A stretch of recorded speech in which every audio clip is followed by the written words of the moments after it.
China is positioning itself as a leader among developing nations in this South-South cooperation context, because China is the biggest and the largest, I think, and of course the most powerful and economically developed, a developing country in the world at the moment. So in Africa, China emphasizes that its development model, anchored on what you call South-South cooperation and development, focus on infrastructure, industrialization, and trade, which is suited to African needs, but not African needs only, but other developing countries, like even my country, the Philippines, or even Southeast Asian countries, which is in contrast to what you're saying earlier, the Western development model that often come, the Western development model, often when Western countries, the North, and it has been documented all throughout history that when they help a developing country or a recipient country, there's always what you call political and economic conditions.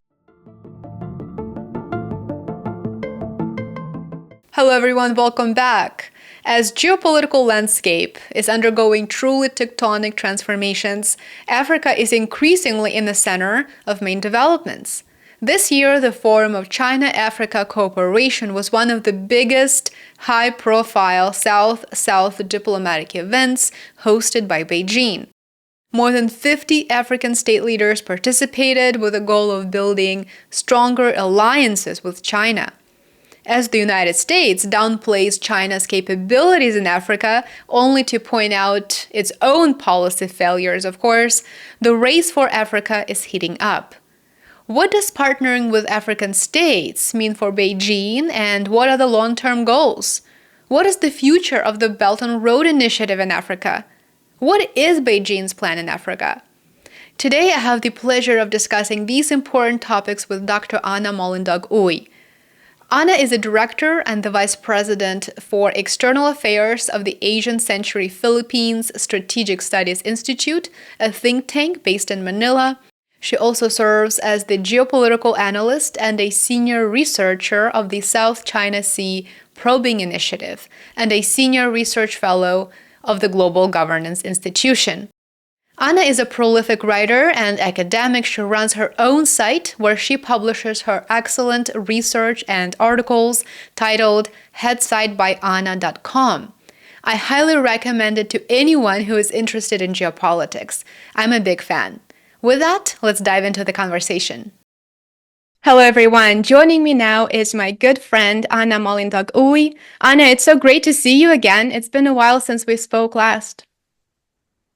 Yes, thank you so much, Lena, for inviting me again in your program. I think I am very much privileged and honored to be part of this program for the second time around. And yeah, I'm excited as well of the topic that we're gonna be discussing for this video. It's great to have you. I think the pleasure is mine. So let's begin with one of the biggest diplomatic events of the year, the Forum of China-Africa Cooperation Summit, or FOCAC in short. China has been Africa's biggest trading partner for over a decade, I believe. It's been more than 15 years. At least 50 African heads of state were in Beijing for the 3-day summit. You attended the summit, and we briefly exchanged emails while you were there. What is your general impression, and what is your take on the significance of this year's event? Yeah, thank you for that question. Yes, I had the privilege and I think the opportunity to witness and even to a certain extent cover as a media practitioner, because I'm also writing as a columnist for some papers in my country and even internationally. So I was given the opportunity to be there. I was at the opening ceremony of FOCAC, or what you call China-Africa Cooperation, and I was able also to be there. I was in the joint press conference of the foreign ministers of China and 2 other African countries, and I think the outgoing co-chair and the incoming co-chair of FOCAC for the next year. So, and also pretty much I was there in the media center observing and listening to the different speeches of African leaders and of course of the Chinese President Xi Jinping, and I was really privileged in that sense because it's not easy to get that kind of opportunity. So in terms of my impression, I think China's engagement with Africa has deepened significantly over the past decade. And the presence of, I think, at least 50 African heads of state in Beijing for this year's forum, or what you call FOCAC, which happened, I think, in which, if I can recall correctly, it happens September 4 to 6. This, my impression, generally speaking, is like, with at least 50 African heads of state that were in Beijing of this year's FOCAC, you can see that, both sides, African countries or Africa and China, is real. Both sides are prioritizing the relations of these two, continent and one giant country like China.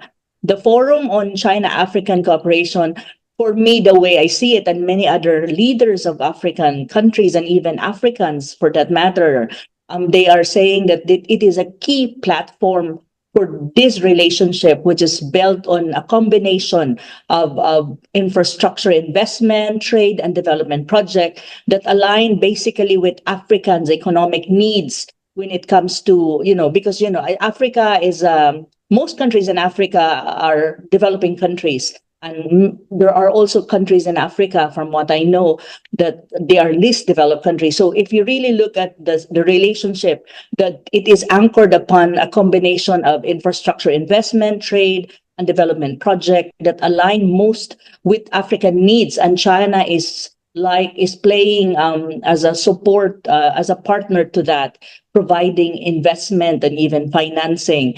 And of course, China, on the other hand, benefit from Africa as a market of its exports. And of course, in a way, when you talk about geopolitical alliances, it also benefit from that, in a sense that China gains geopolitical or political alliances with, I think, 54 countries in total, as I can recall, when you talk about how many countries in Africa. So my general impression of this year's event reflects, it's like, FOCAC is like a match. It's like, the African China ties is maturing, or it came to a point that it is a mature relationship already, where Africa is not just a recipient of Chinese aid, but more, Africa becomes a partner to China. And at the same time, China is a partner to Africa. So it's not the usual kind of relationship of the North and South, that, the North is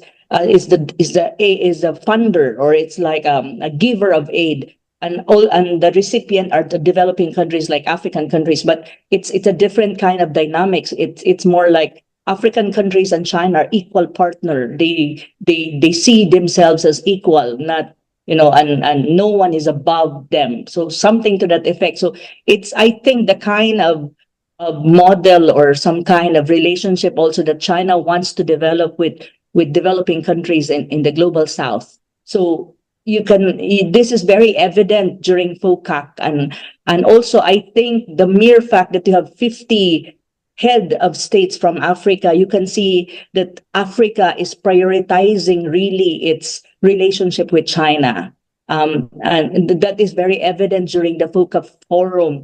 And also, you can see also that, China is also giving a lot of priority to Africa this time, because if you listen to the speech of President Xi Jinping, there were 10-point agenda so far that was he said in the opening ceremony, and all of this 10-point agenda of trying to strengthen the relationship between African countries, or Africa for that matter, and China. It boils down to investment in terms of trade, in terms of infrastructure, in terms of healthcare, in terms of pandemic response, and even education, and even military cooperation. There's the whole of this 10-point agenda revolves around these sectors. So you can see that, these two countries are deepening these two entities, or two sides, like the African countries and China, really is deepening its relationship and its political alliance to a greater extent. So that's basically my what do you call that? My general impression of being there and witnessing or having the opportunity to cover the FOCAC summit last September 4th to 6th. I think it's a fascinating event because it really shows the world that new partnerships, new alliances are forming, and they're changing geopolitical layout, the structure of the entire world. When I was reading the reports and when I listened to some of the speeches online, of course, during the kickoff, China's special representative for African affairs sent a very strong message to the entire world. He said, in the face of surging hegemonism and Cold War mentality, which is precisely what we're seeing right now with arms races and effectively this new competition on multiple levels between the global South and, of course, Western countries. He said, in the face of surging hegemonism and Cold War mentality, China and Africa will work more closely together in great solidarity to deepen cooperation. For Africa, developing ties with China, as you just mentioned, is a way to break free from its colonial past. What does this relationship mean for China, and what benefits will it provide to China? Let me make a comment on the statement by China's special representative and discuss the rest of your questions. No, what is my impression of that? I mean, the statement of China's special representative for African affairs during the forum's kickoff, I think it reflects a growing tension between China and the Western powers, being led by the United States and its allies, over influence in Africa and other regions of the global South. I think the message underscores China's narrative of positioning itself as an alternative to Western hegemony, or what you call hegemonic models, particularly as a partner. Because, when China projects itself as an alternative to the Western alliance led by the United States, it always emphasized that it respects the sovereignty and development priorities of developing countries, especially more particularly the African nation, without imposing political condition. So that's why there was a mention of hegemonism and Cold War mentality. I think what the Chinese representative for African affairs was saying is like, let's do away with this kind of how do you call that, of this kind of Cold War mentality. And for me, I think there were three strong message, the signal, or for me, in terms of impression, there were several key points of how I perceive the message of the China representative. First is it seems like it's saying that, China and African countries have this kind of solidarity against Western influence or Western alliance. The second is, I think it's trying to reject, or it's saying that, China and Africa is rejecting Cold War framing, or this Cold War mentality of trying to divide the world between the so-called liberal democracy and countries that has a different political system like China and others. So it's saying that, let's do away with that. Africa and China are don't agree with this, and we're rejecting it. And I think it also connotes or presents a view that there's such a thing as really a deepening of China-African cooperation, and it is trying to tell the Western alliance or the Western world that we are on this side and we are solid to a greater extent. But I think when you talk about cooperation between China and Africa, amid this geopolitical contest, China's intention, the way I see it, is to strengthen its long-term influence in the on the continent of Africa.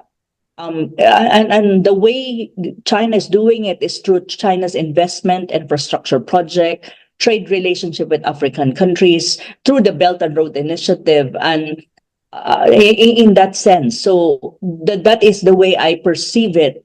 And also, I think another important significance of the message, and even of the continuing and deepening Africa and China's relationship is more on trying to tell the Western world, or even presenting to the world that there is such a thing as an alternative global order, that that there's such a thing as an emerging multipolar world where the global south, and if you look at the global south, African countries or Africa plays a prominent role in there. So by aligning with Africa, China, I think, hopes to create a coalition of nations that challenge the Western dominated world order in international forum, like the United States, like the United Nations, when you talk about trade and financial institution, like the world WTO or World Trade Organization. So in a way, this is the message, I think, that the China representative for African affairs was putting forward. But I think the most important in this message is trying to give a signal to the Western world, or the Western alliance, that China and Africa are united. We are cooperating, and in many ways we agree with many issues that has something to do with geopolitics, with something to do with how economic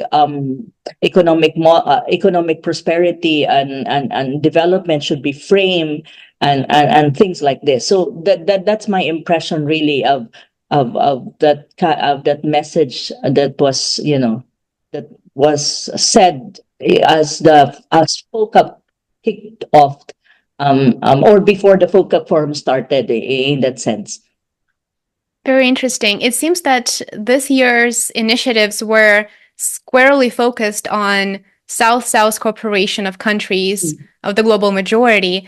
Could you walk us through maybe the main focus points of China's Belt and Road Initiative as it relates to African countries, maybe some points that were discussed during the FOCAC summit, and what is China focusing on? What countries is it mostly partnering with on the African continent?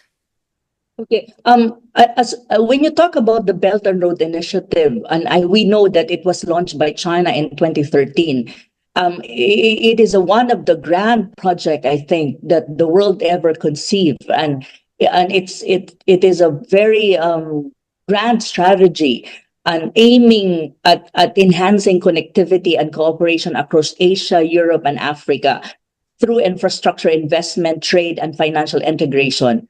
I think if you really look at the BRI, one of the key part of it is Africa. So that's why you can see that China is very serious and very focused in many ways to have that deepening cooperation and partnership with African countries and Africa as a continent, because Africa is it's a key part of the BRI project, which is China or China. It's a brainchild of China in many ways. So and again, the focus is connectivity across different continents, and through investment, trade, and financial integration. So and the objective of this, I think, especially when you talk about Africa, is growth, development, and a strategic partnership that align both with Chinese and African economic and political objectives. So when you talk about BRI as in the African context, or how it relates to African countries, I think first thing and foremost is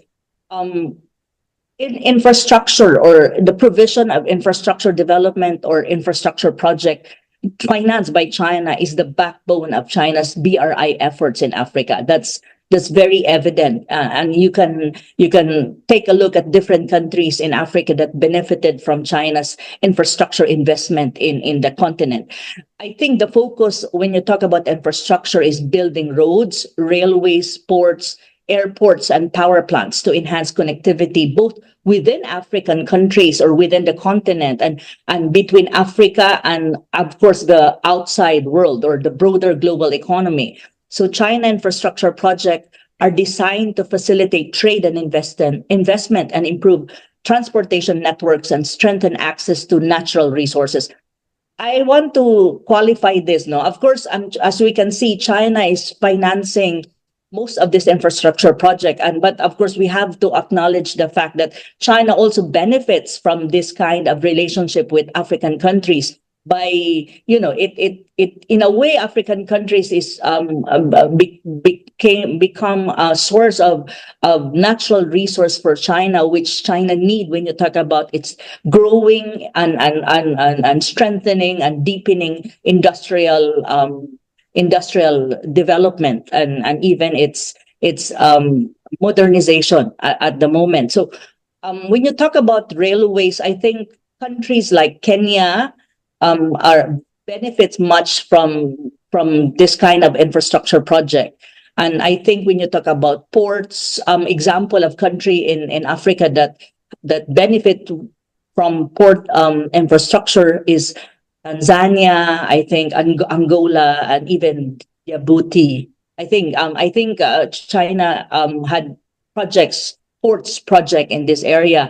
In terms of road and bridges, example of countries in Africa that benefits a lot from this is Ethiopia, Angola, and I think Mozambique is these three countries, and of course other countries, but these are just examples. And one thing also that we have to remember when you talk about BRI, energy project is very much part of it. And so China is a major player in the energy sector in Africa by building dams, power plants, and transmission infrastructure. Example of China's finance construction of when you talk about energy project are countries like Ethiopia, I think Zambia, and Nigeria. And another thing, I think when you talk about BRI or Belt and Road Initiative in Africa, I think another important key sector that it tried to push when you talk about BRI and African BRI in Africa is trade facilitation and economic integration. The goal is to integrate African economies more closely with China and the global market through improved transportation networks and trade agreements. It's very much evident, even in the 10-point agenda that was stressed by President Xi Jinping during the FOCAC forum in the opening ceremony. This trade facilitation and economic integration is very much prominent in there. And how China is doing it. China is doing it by helping African countries. Some African countries create special economic zones, like for example Egypt and Nigeria. These countries they have now, and they're benefiting from this special economic zone that China helped created. Another thing I think that we need to understand when you talk about BRI, even not just in Africa, but even in other countries that are participants, or they have this, they benefit from BRI, is digital infrastructure and telecommunication. This is one key factor or one key sector of BRI. And also and this is what you call, when you talk about the BRI language, this is what you call the digital Silk Road. So in Africa, BRI is more on digital infrastructure and telecommunication, and this translates into building telecommunication networks and establishing what you call smart city technology. So, trying to create and facilitate some kind of modernization and high technology infrastructure in some African countries. Chinese companies like Huawei, ZTE, are now very much active in and have presence in many African countries like Kenya, South Africa, and even Ethiopia, and they're establishing 4G networks and implement digital government initiatives. And even Chinese companies like Alibaba that facilitate e-commerce and digital trade are already in African countries as well, and they're doing business in there, and they're implementing and they're facilitating what you call e-commerce, and to create e-commerce markets. So this is very evident, and this is very much part of the BRI project and the BRI in Africa, and how it's being implemented, how being facilitated in African countries. And I think another aspect of the BRI right now is even geared toward healthcare and pandemic response. As you can see, China is investing a lot in building healthcare infrastructure in Africa, and even providing medical supplies, sending medical personnel to African countries to help them with medical needs and healthcare needs. In the 10-point agenda of President Xi Jinping during the FOCAC, this was really emphasized. And I think China will continue to send and to build more healthcare infrastructure, and especially how to prevent pandemic, the emergence of the next pandemic, or how to counter pandemic in the future. So as early as now, they're doing it, and they're having this kind of cooperation. So, and also, of course, we have to acknowledge that when you talk about BRI, financing is always there. When you talk about financing, it's more about financing infrastructures, may it be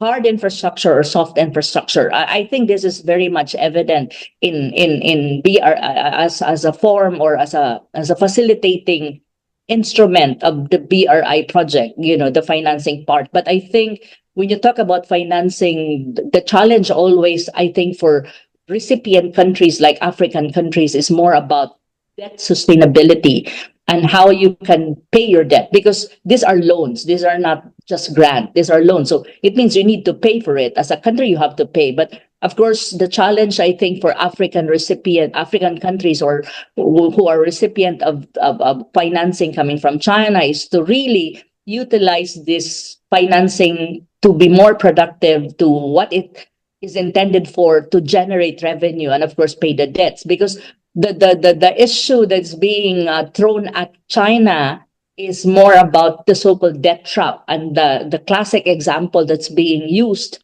by by the West or by other countries who are not, or a little bit of jealous against China, is that if you receive financing from China, may it be in infrastructure, may it be in telecommunication, and so on and so forth, you will end up in a debt trap, something to that effect. But I don't think that is really the case. I think that the challenge for countries is really how to utilize debt and utilize loan, and that you will use it for the intended purpose, and it will generate revenue, and then you can pay your debt. And I think China also, from my limited reading when it comes to this kind of issue, they are also very much open in restructuring debts, and also trying to restructure repayments. If in any case, countries like countries in Africa cannot pay on time, because of course there is always like how do you call that? Like there's a term of in the terms, like you have to pay in 30 years. But if you cannot pay in 30 years, what will you do? But I think China is very much open to restructuring of debts and restructuring of payments. So in a way, I think that China is a very good alternative when you talk about asking loan, or for developing countries, when you talk about loans, and when you talk about financing, because they don't impose other political risk.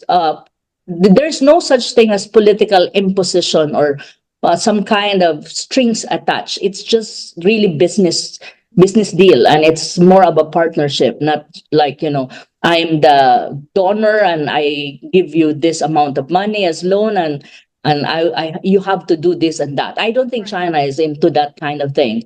I don't think so. So that's why many developing countries in the global south are asking financing, or they resort to China for financing of their infrastructure project, because there's no strings attached, as far as I know. To a certain extent, I read a lot about South-South cooperation and development, precisely because that is one of my area of concern that I'm trying to to study more, and to deepen my understanding, of course. Yeah.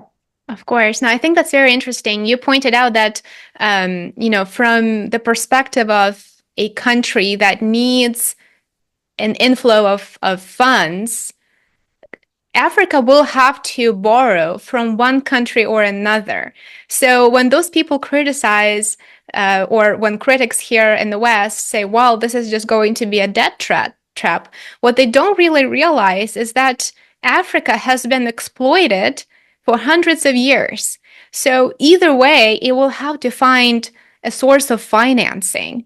And as you pointed out, South-South cooperation is a very long-term plan that is based upon destroying colonial and neo-colonial structures and globally, right? So the IMF is notorious for imposing very, I would say, aggressive, as you pointed out, aggressive requirements for repayment, right? They say, Yes. well, we will give you this loan, but you need to go ahead and adopt this policy, domestic policy, to make sure that we view you as a worthy of a loan in terms of we feel that you will repay it. So developing countries have been adopting these policies to their own detriment in order to get financing, because that used to be the only alternative.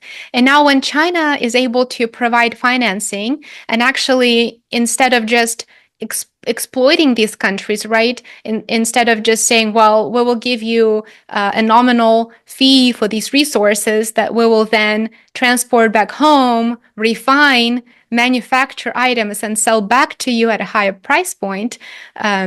China is now providing an alternative to them, as you pointed out. And that's something that I really want our viewers to understand, that speaking of a debt trap, is a very narrow way to present this issue, because Africa does require funding, and they also want Yes. to move forward and develop their society. And infrastructure is going to be that key foundation that will allow them to develop their trade ties, which will boost their economic development.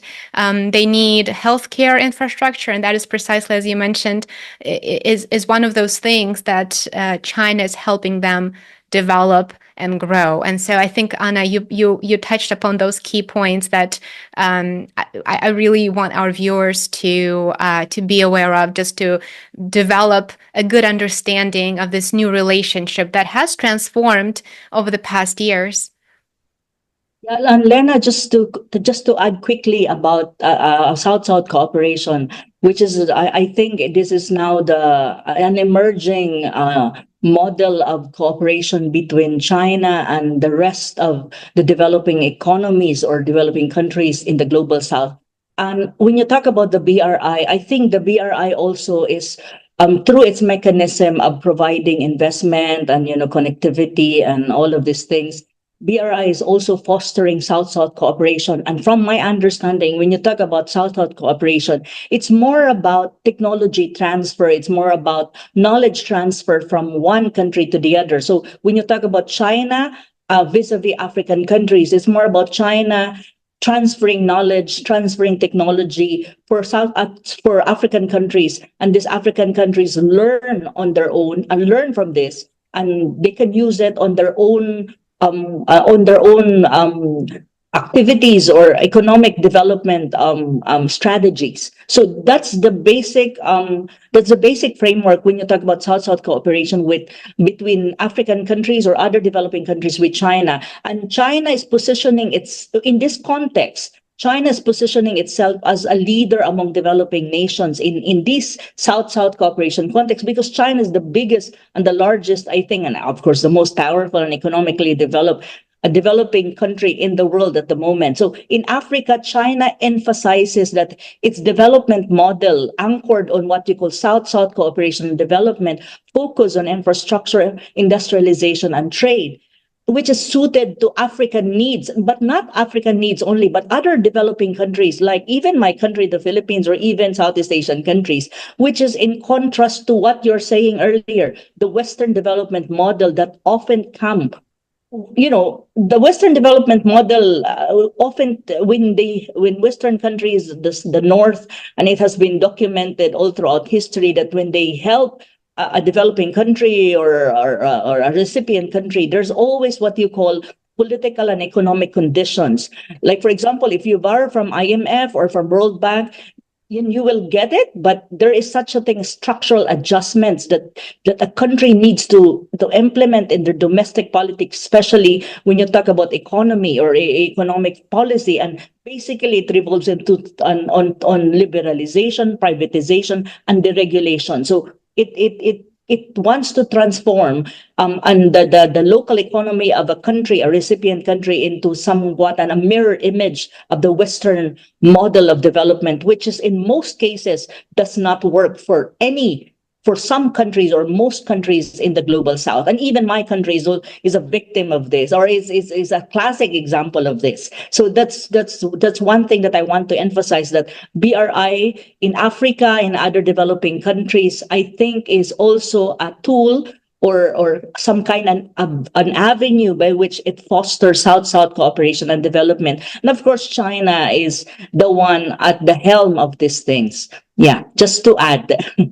Very important points.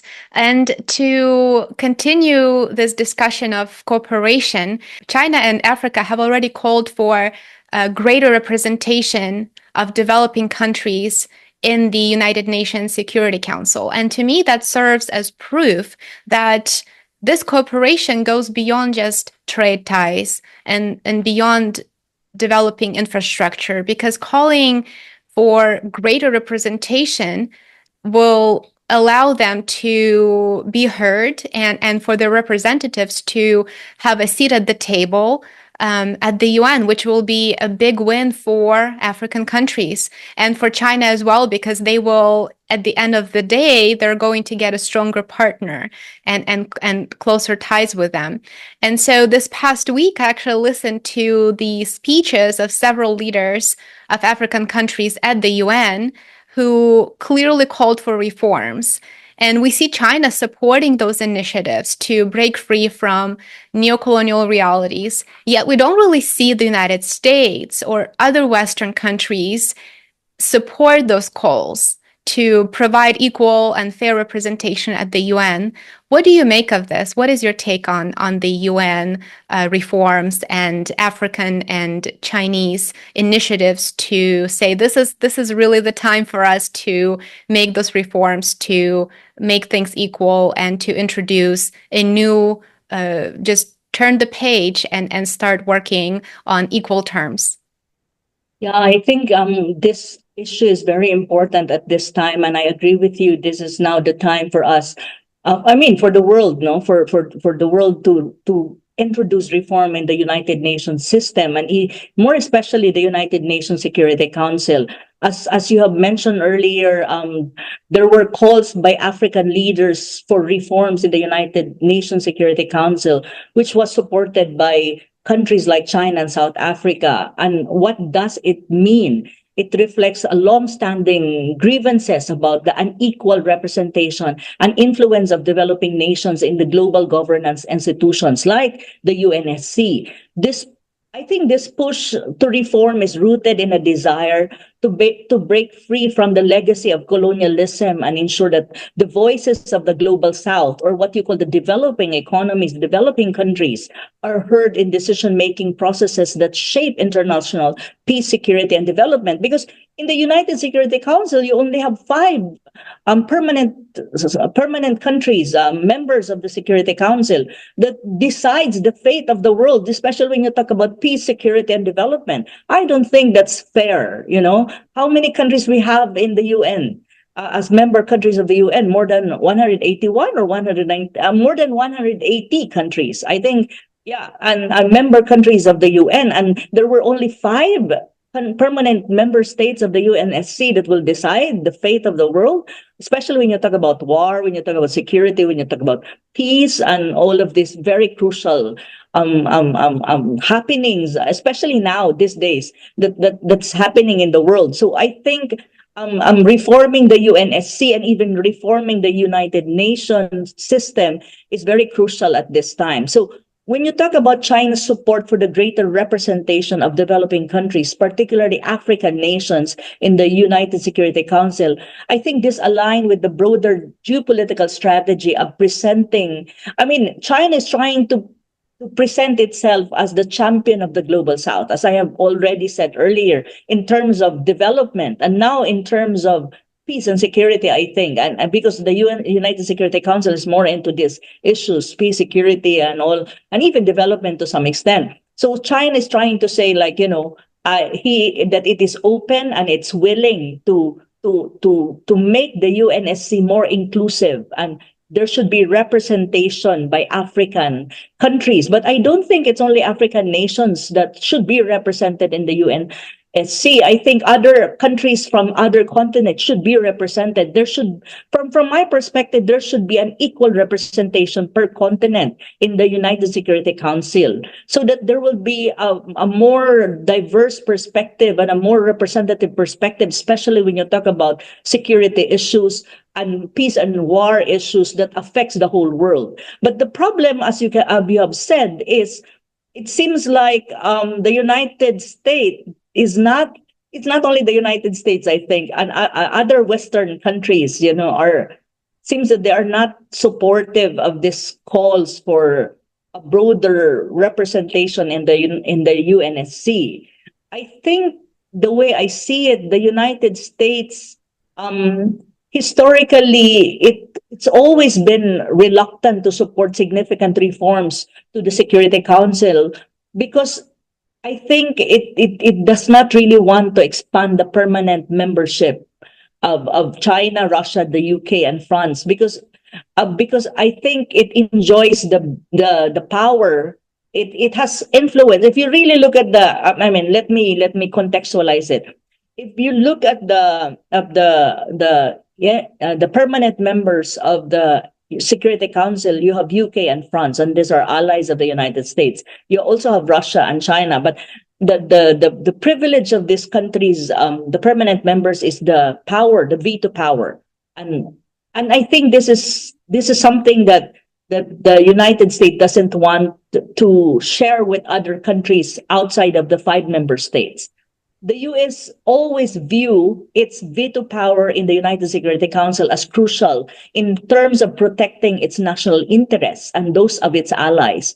Expanding the council to include new permanent members from regions like Africa, Latin America, and even Asia could probably lead to a more unpredictable and less US-aligned Security Council. I think that's the basic reluctance. What I mean is the basis why the US is very reluctant to reform or even to expand the membership of the Security Council.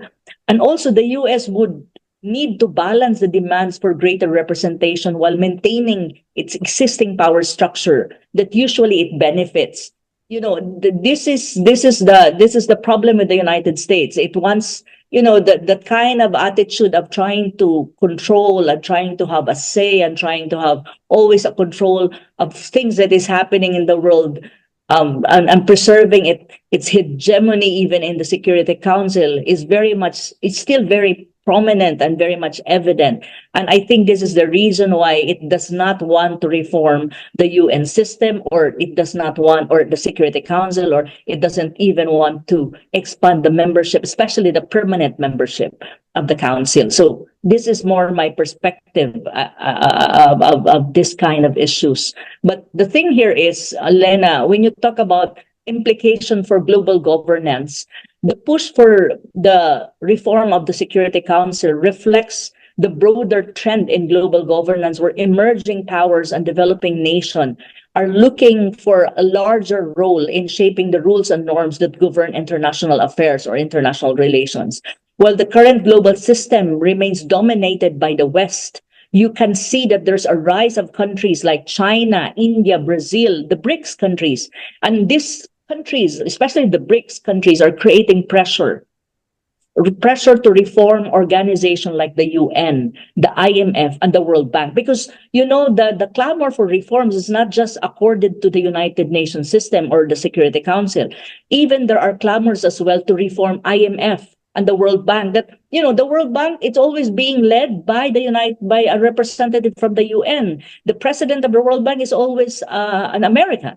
Why is it like that? Why it has to be like that always, and even the IMF, why it can't be another country that could have the presidency of the World Bank? Why it has to be the Americans always? This kind of contention, this kind of debate is there, and there are clamors to even reform World Bank and IMF.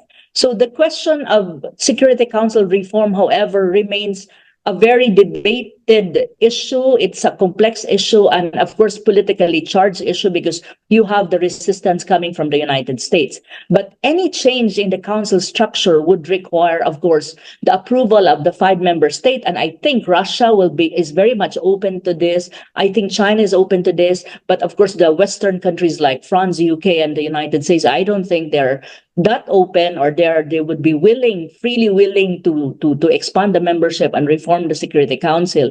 And so this is something that is there, but I am not sure how it would go, or when would it happen. But I think as the world is changing from a unipolar world to a multipolar world, or you have we are now having, or we're in a world that there is such a thing as an emergence of a multipolar world. The pressure coming from rising and emerging stronger economies like Brazil, South Africa, Russia, China, to reform this international institution will increase and will be greater day by day. And in a matter of time, I don't think the Western countries like the United States, France will be able to resist this pressure. And in a matter of time, I think this kind of reforms will happen. But it's the question is when, and that's always the question, when, and what would be the debates on this. And so this is my perspective on this very important issue at this time, in this time, and that there are a lot of things that's going on in the world. You have the Gaza crisis that's becoming already, many countries in the Middle East is already involved, and I think it's escalating, and it has spillover effects already. And you also still have the Ukraine crisis.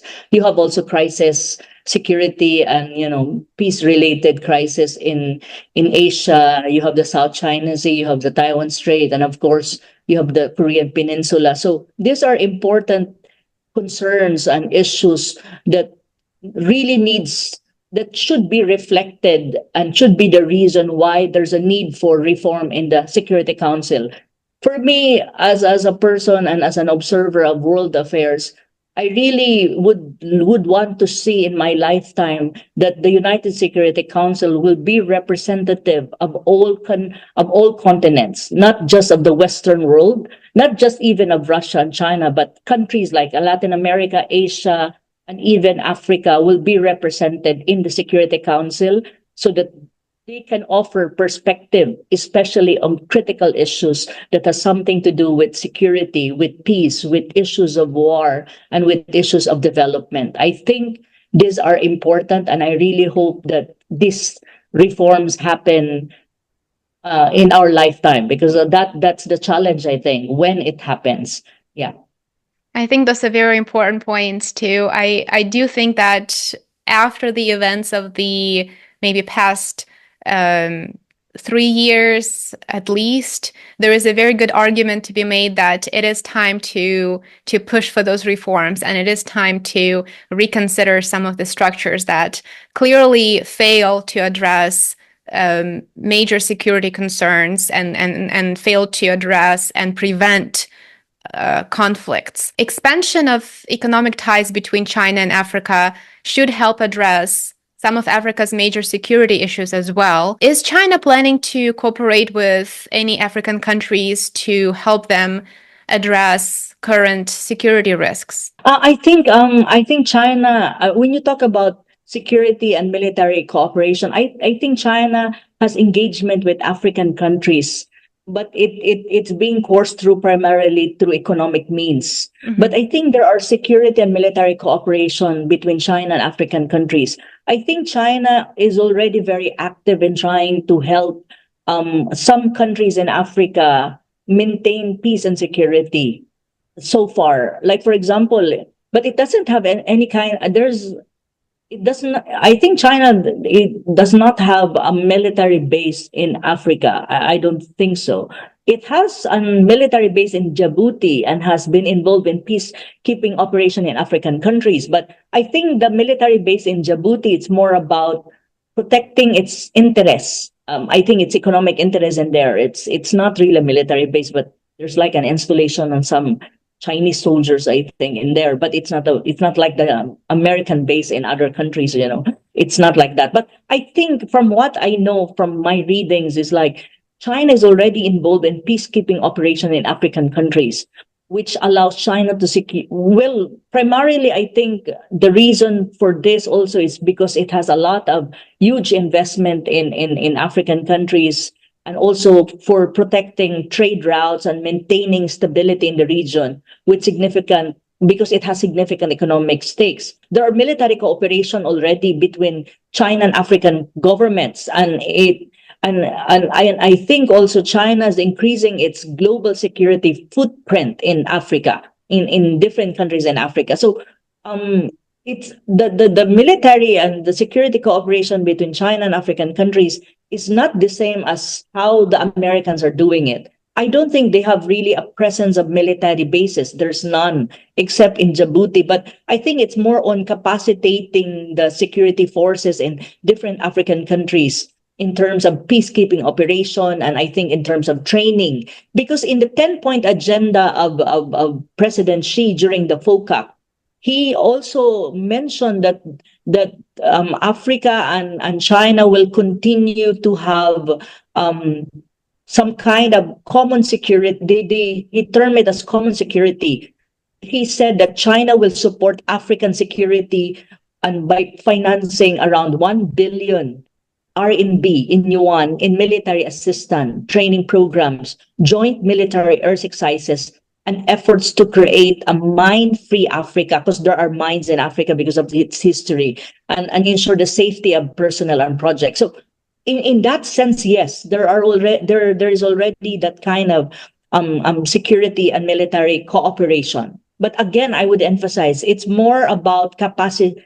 I think it's more about capacity building. It's more about military assistance in terms of training and capacitating the security forces of African countries. It's not really the way that Americans are doing, that they have to preposition military assets in one country and build a military base in one country. I don't think it's the same. It's not like that. I think that the security and military cooperation with China and African countries is more on capacity building, and it's more on military assistance, not necessarily building military bases, as far as I know, as far as I'm concerned. Yeah. This is a very interesting development. I think the FOCAC definitely presents a new development and a new page for China and Africa, and the trade ties, the development of a variety of infrastructure projects will definitely help them grow those ties and develop economies in Africa and support Belt and Road Initiative, and to really help those countries turn the page and focus on building secure, safe, and stronger economies and stronger countries. Anna, thank you so much for this truly valuable conversation that you shared today. I would absolutely love to have you back for another one, hopefully soon. Look forward to a new conversation with you.